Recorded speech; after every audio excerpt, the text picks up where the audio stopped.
Olá, tudo bem? Oiê. Nós estamos aqui para fazer alguns comentários, né, sobre a primeira semana. E o primeiro deles é que a gente está muito feliz com a repercussão, com cada um de vocês que tem assistido, vocês que têm comentado, enviado mensagem, que aquilo que a gente tem lido tem sido bênção na vida de vocês, e é isso que tem nos movido até aqui. E hoje nós queremos comentar algumas coisas sobre essa primeira semana, que fala desde a criação do mundo até o livro de Jó. A gente vai estar compartilhando com vocês um pouquinho, né? Então, tem sido uma alegria fazer a leitura anual, né, a leitura em ordem cronológica e dividir isso com vocês. Isso nos motiva a continuar. Agora estamos já na segunda semana do ano de 2025 e tantas coisas a gente já aprendeu. Então, começamos lá pela criação do mundo, quando Deus fez aí os mares, os céus, a terra, a vegetação, os animais selvagens, domésticos, animais marinhos e tantas outras coisas, né, a lua, as estrelas, o sol. E depois passou, então, a criar o homem, pó da terra.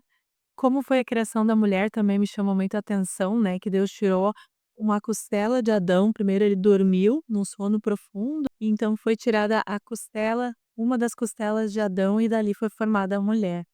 Então é bem interessante a gente imaginar todas essas coisas, a gente pode anotar, né, o que foi feito no primeiro dia, segundo dia, terceiro dia, e é tão incrível, né, porque Deus fez lugares tão maravilhosos que existem nesse nosso mundo, e é impressionante mesmo ver Deus assim como o criador de todas as coisas.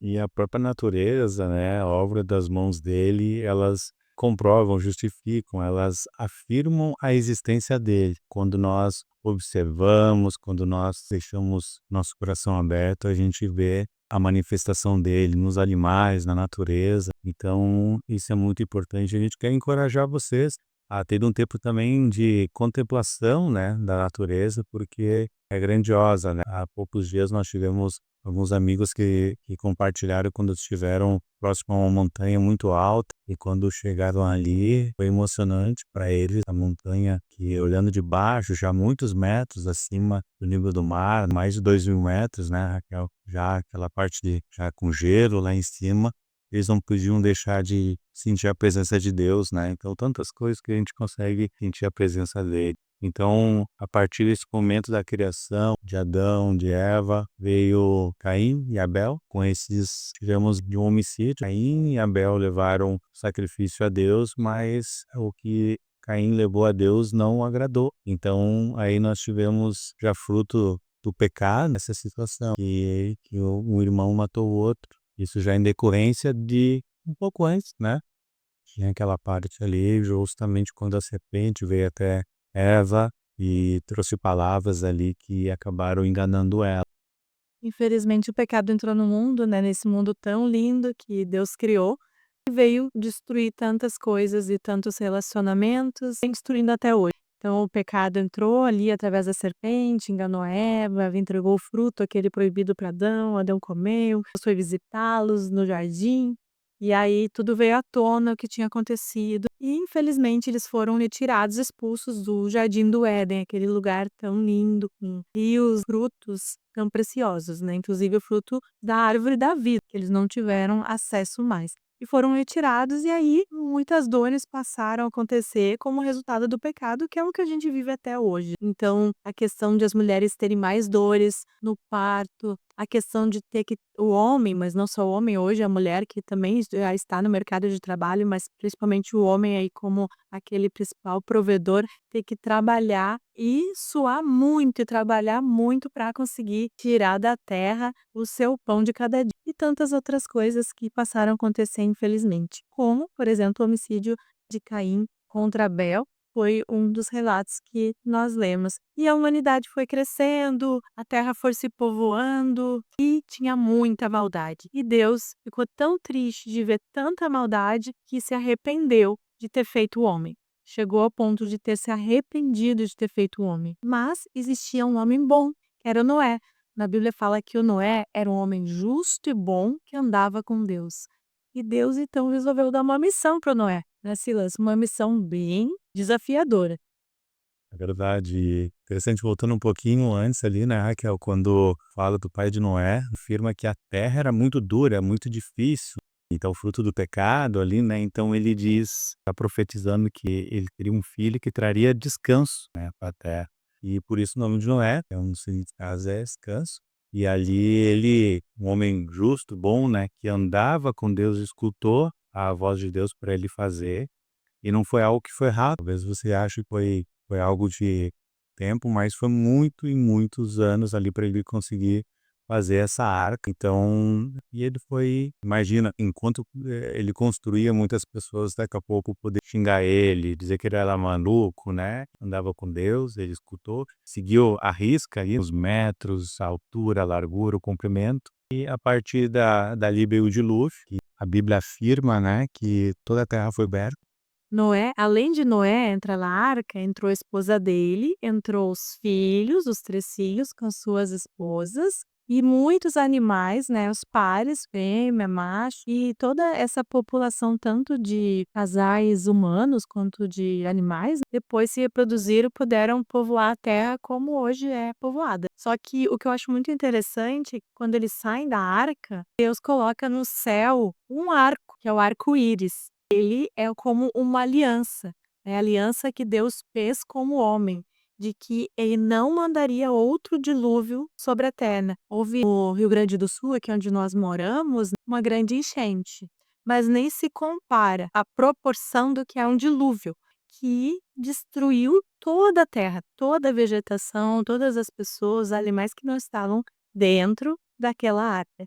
Então essa aliança que Deus fez conosco, então cada vez que aparece esse arco-íris no céu, a gente lembra dessa promessa. E aí sim, agora nós vamos novamente lá para o Jó, né, por que que o Jó, ele aparece aí? A gente pausa um pouco Gênesis e vai para Jó. Então, continuando depois de Gênesis, depois do dilúvio, nós entramos na primeira semana no livro de Jó, um livro muito desafiador e ele tem muito a nos ensinar. Jó era um homem temente a Deus, né? Um homem que assim como Noé, ele andava com Deus. Então, já no início do livro, Deus faz uma bela afirmação sobre a pessoa de Jó, né, Raquel? Isso, Deus diz que Jó era um homem bom, temente a Deus, um homem honesto e que procurava não fazer nada que fosse errado. E isso aparece na Bíblia diversas vezes. Eu acredito que pelo menos umas 3 vezes existe essa afirmação com relação a Jó. E Jó, como a gente tem lido, ele era um homem de muitas posses, né? Muita riqueza.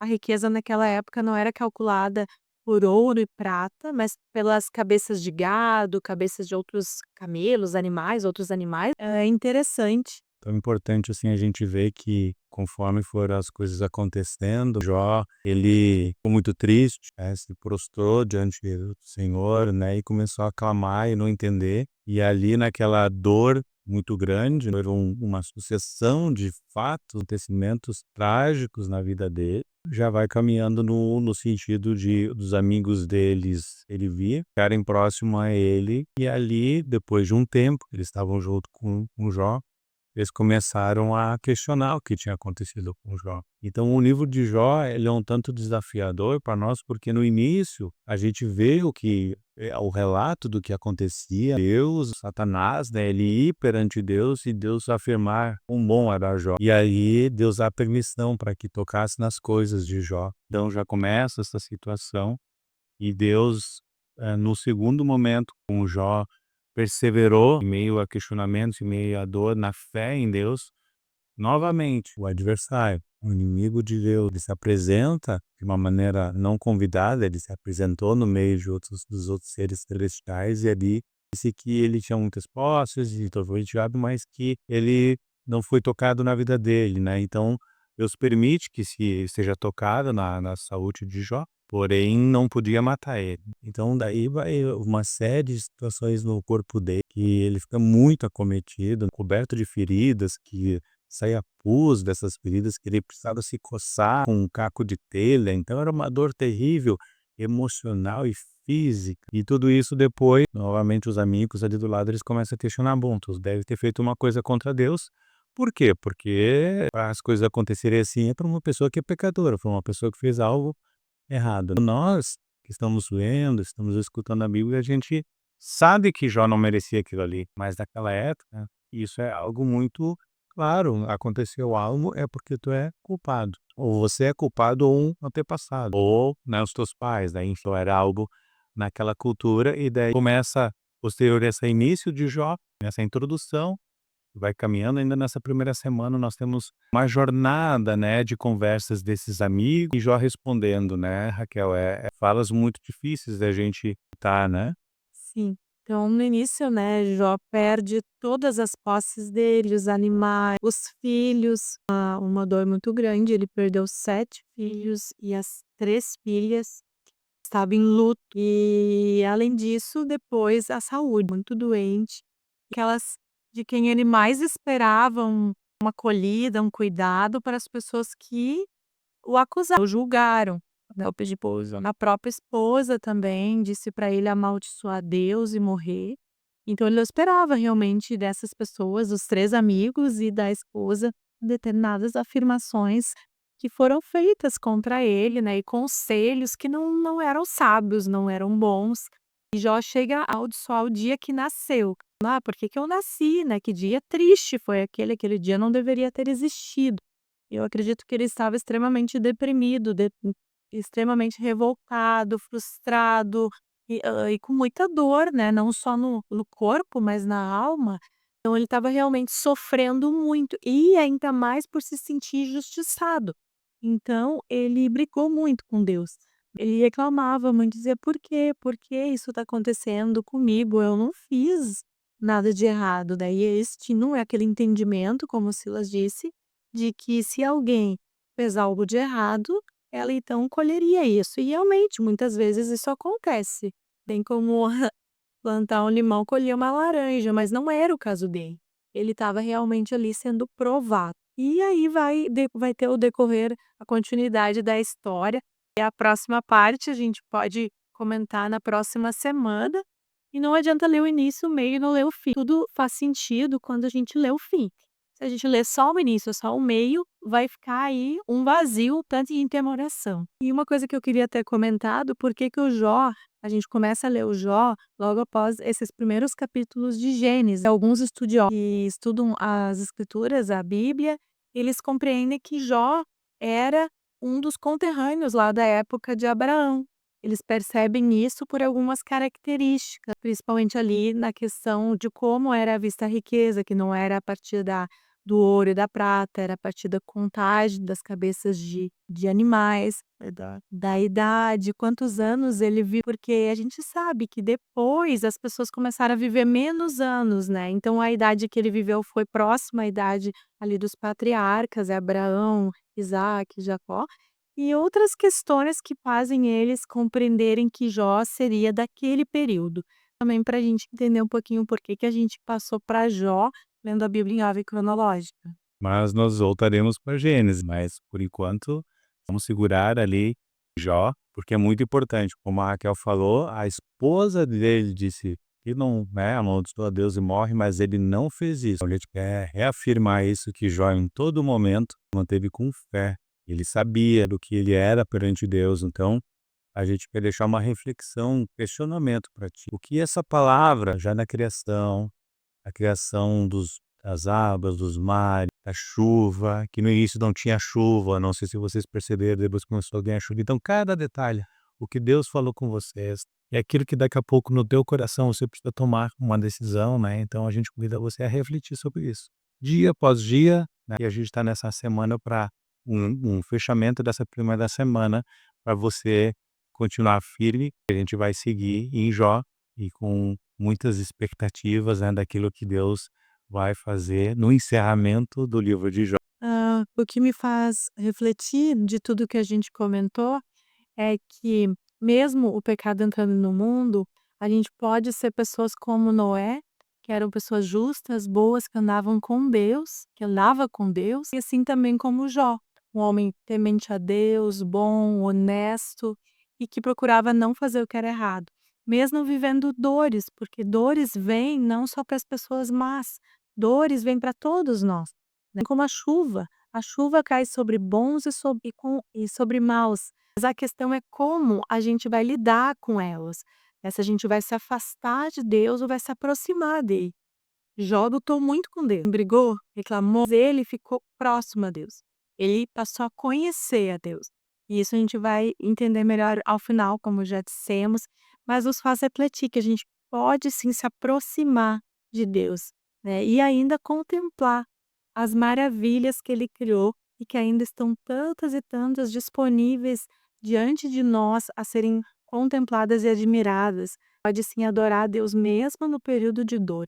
Então tem sido bom para a gente esse estudo, essas leituras, a gente tem refletido muito e a gente espera que esteja sendo bom também para ti, que tu não desista, mesmo nos dias que não conseguiu ouvir a Bíblia. Bom, no próximo dia escuta os 2 textos de 2 dias, porque como em áudio é mais tranquilo. Pode pôr o fone de ouvido, tá no carro, no deslocamento para o trabalho, ou tá tomando café da manhã, que é o que a gente faz, e escutar a Bíblia, tá bom? Deus abençoe cada um e obrigada aí por estarem acompanhando, a gente fica muito feliz. Um grande abraço, que Deus abençoe ricamente e reflita sobre o questionamento, né? O que Deus tem falado contigo nessa primeira semana e aquilo que tu pode fazer a respeito. Então, que Deus possa deixar marcado no teu coração, assim como um arco-íris, uma coisa muito clara, né, da obra dele. Um grande abraço, tchau, tchau. Tchau.